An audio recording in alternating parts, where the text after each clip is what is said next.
Alright. Alright, fine, I'll fucking watch it, bro. Whatever, bro. 3 Scary 2 Chuck E. Cheese stories. I'm actually scared right now, bro. I don't like this, bro. It's 12:05 a.m. in the morning, bro. Let me make sure my OBS camera thingy good. Yep. Story 1, let's go. Remember Chuck E. Cheese? Stop. That old arcade with the singing animatronics? Turn this off. Of course you do. I just found out they went bankrupt recently. It made me think back to my horrible experience there as a very little kid. I was no older than 8 or 9. It was like my third and last time ever at a Chuck E. Cheese. This specific location closed down years ago, but it used to be basically down the street from our old house. My mom took my little brother and I, and she let us roam free and do our own thing and play the games while she sat at one of the tables reading like most of the other parents. I was playing this clown game where you had to shoot the clown's teeth out with this little cannonball shooter. I don't know which one that is. Oh, I was playing the games that would get me the most tickets for the prizes. I finished the game again, and the ticket shot out from the ticket slot. I used to do the one where you roll the ball and shit, and the pins. And not like That's the pin. when It used to be a little spinny thing. It was like spinny thing, spinny thing, spinny thing. There's a bunch of lines in there, and you have to get it inside the smallest circle. You know what I mean? Shoulder. If y'all know, you know. I I don't know the name of that machine. Jumped in my seat. What happened? I was greeted with a giant Chuck E. Cheese mascot in my face. What the? He held out his hand for a high five. Actually, I gave him his high five with a smile. He then pointed at the tickets and gave me a thumbs up. I think I just continued laughing and smiling and said, yeah. Then he pointed at the tickets once more and motioned for me to follow him. So I ripped the tickets from the slot and followed the giant mascot. As we walked across the main floor, a couple other kids around like 6 came up to him saying, "Hey Chucky," and he gave them both high fives. What, Chucky? I kept following, wondering if he'd tell the other kids to follow, but he didn't. Damn. He would turn back every few seconds to make sure I was still following. Finally, we made it across the main floor by the stage towards this back area, where he waved me to follow him through this employees-only door. From what I remember about... What are those prices? Why is it that much? It's a little cup with ice cream. These prices are scarier than the story. How I was feeling. Let's just say a combination of weird and excited. And cookie. We entered this narrow hallway. Did I go to this Chuck E. Cheese? I felt kind of special for being allowed access back here. Keep in mind, I had the mind and maturity of a very young child. The mascot led me to this back room where he motioned for me to enter first, so I did. It was this small changing room type of room. No. It had a few lockers on one wall and one long bench extending half the length of the room. Or some like old white dude with a big ass beard. He entered the room and shut the door behind us, and I noticed he locked it. That's when I became confused and afraid. I thought he was taking me to get a bunch of free tickets. What could he possibly do in this empty room? You better get some type of fucking shit coming out. It's not gonna be tickets though. With me. He approached me, put his furry mascot hand on my shoulder, and then started rubbing from my shoulder to my arm. Then he seemed as though he tried to reach lower with both of his hands, and I pushed him off and yelled, "Stop." That's when the person in the suit lifted the mask off his head, revealing some sweaty, middle-aged man underneath. He started to remove the rest of the costume from himself as he told me to be quiet. I sat there watching, shaking, and plotting my way for the door. When I thought he was distracted enough by the suit, I tried to run past him for the door, but he grabbed me and told me to stop. He offered me all the free tickets I wanted if I just behaved. I started to yell and pound on the door. That's actually crazy. I tried to cover my mouth, but I think he gave up when he realized it wasn't worth the risk for him. I unlocked the door and ran back down the hall in tears. I ran back to my mom, yelling at her about what just happened.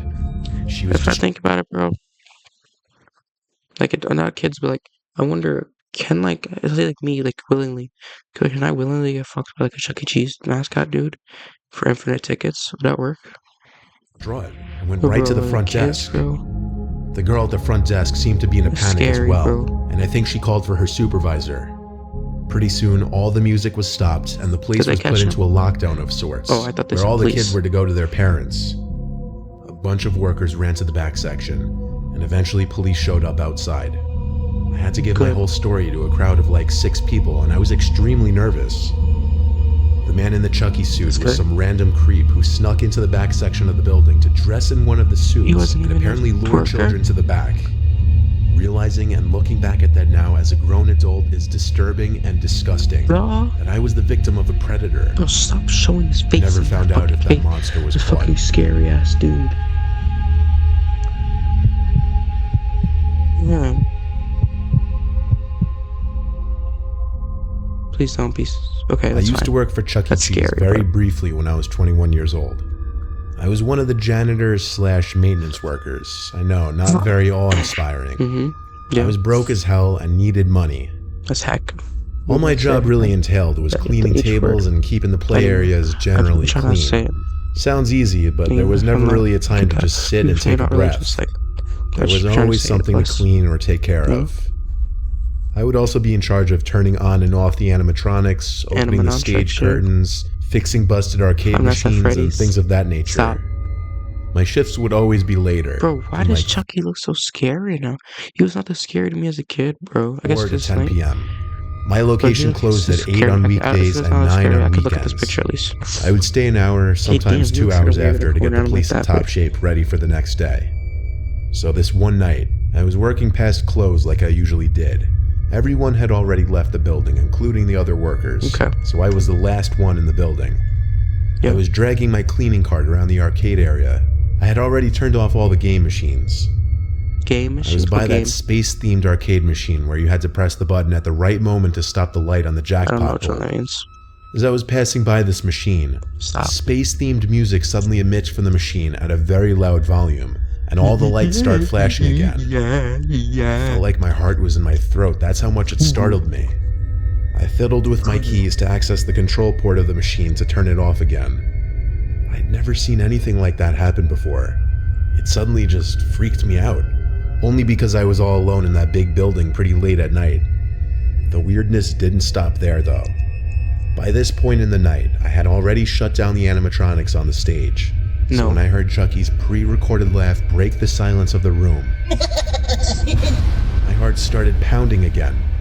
The laugh was short and cut off.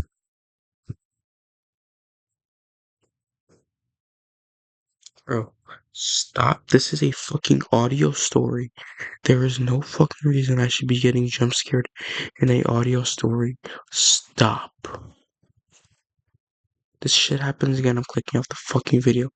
Move the fucking Chucky doll off my fucking screen. It's not even a doll. It's a fucking worker man. It almost sounded glitchy. I ditched my cleaning cart to go backstage and check on the animatronics, and I could see they were in their idle modes now, meaning they would move their limbs and heads around every so often. I would have to go to the control room to turn them off, but this was the second strange thing to happen that night. I started getting paranoid that someone else was in the building with me, but that thought was interrupted when I noticed that the Chucky animatronic was facing me, and its head angled down perfectly to look as though it was looking at me. It was bizarre. Bizarre that I was finding it that disturbing. I'm not crazy, but for my own peace of mind, with my eyes on the Chucky animatronic, I walked past it, closer to the control room. I waited there for a few seconds, and then the animatronic spun 90 degrees to face me once more, perfectly. I swear it was once again looking right at me, and then the laughter emitted once again from the animatronic. But in a creepy, glitchy, cut-off manner. This time much louder, obviously because I was right next to it. I ran to the control room to hit the switch to turn everything off on the stage once more. I left the control room, and the Chucky animatronic was still facing the direction it was moments before. I left the stage through the curtain and just felt uneasy. Okay, son. I was starting to think maybe it was all just getting into my head. But that's when I heard the horrible laugh again come from the stage behind the curtains. That was the last straw. I took my card, clocked out, and left. I texted my boss the next day that I had to leave early because I was feeling extremely sick.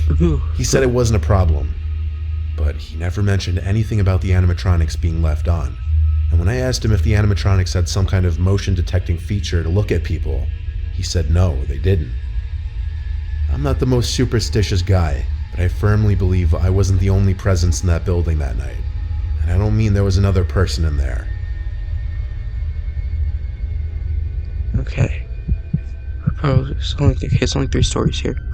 Bro, I'm barely making it through this video. Please. Okay. This is fine. This is a This is story cool. from my childhood that I don't like to look back on too much. Please don't say it's I was you're getting touched 13. again. My mom brought my 2 little sisters and I to Chuck E. Cheese one evening. My sisters are 4 and 6 years younger than me, so it was more for them. And my mom just wanted me to come along. Like, I don't want Chuck E. Cheese. My mom was playing games with my sisters, so I went to do my own thing. It was my only time ever at Chuck E. Cheese, so I was trying to play every game at least once. Eventually, a worker in a red polo shirt came up to me. He was in his lower to mid-20s, I'd say. He didn't seem that old.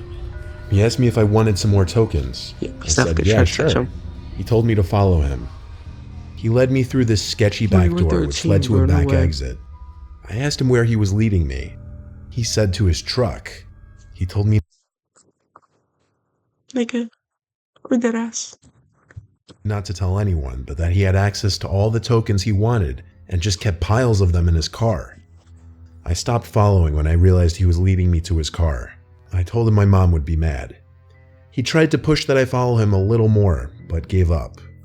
Before I walked back inside, he asked for my AIM username, and I gave it to him. I was excited for new friends on AIM. For those of you who don't know, AIM was an instant messenger that was all the rage before smartphones and texting really became a thing. I don't remember his username. All I know, it was something with his name in it, which was Ben. I would sign on to AIM every single night, including that night after Chuck E. Cheese. I signed in, and I had a few friends online. Next thing I knew, I got a message from Ben, so I added him to my buddy list. He said, "Hey, it's Ben from earlier." I replied, "What's up?" and we started chatting. He chatted with me as if we were good friends already. I asked him how he was able to get all the tokens he wanted, and he said it's easy when you work there. He told me he was going to come to my house that night with a bunch of tokens. I told him, no, it's okay. And he told me, no, it's fine. You live really close to me anyway. I replied, how do you know where I live? And he said he followed my mom's van on our way home.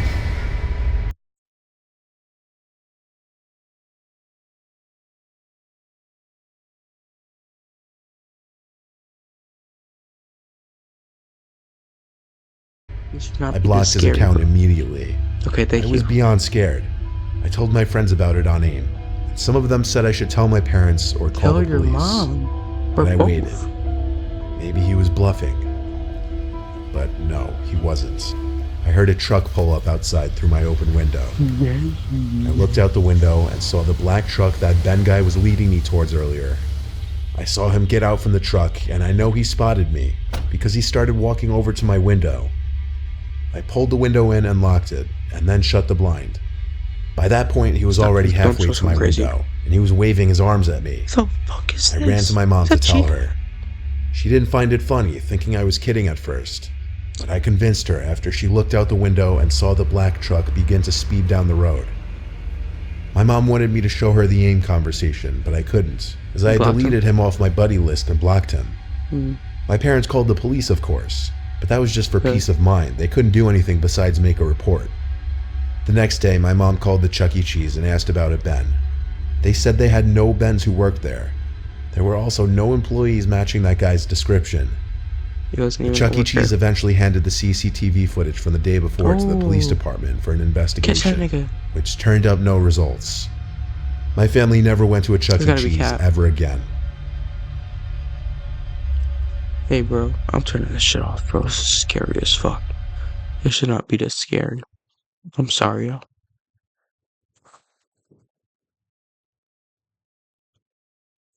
Ooh, bro. Okay, I love y'all. Thank you for tuning to the stream. With God, anything is possible. You tune in. God, anything is possible. Peace out. Stay safe. Chase your dreams, y'all.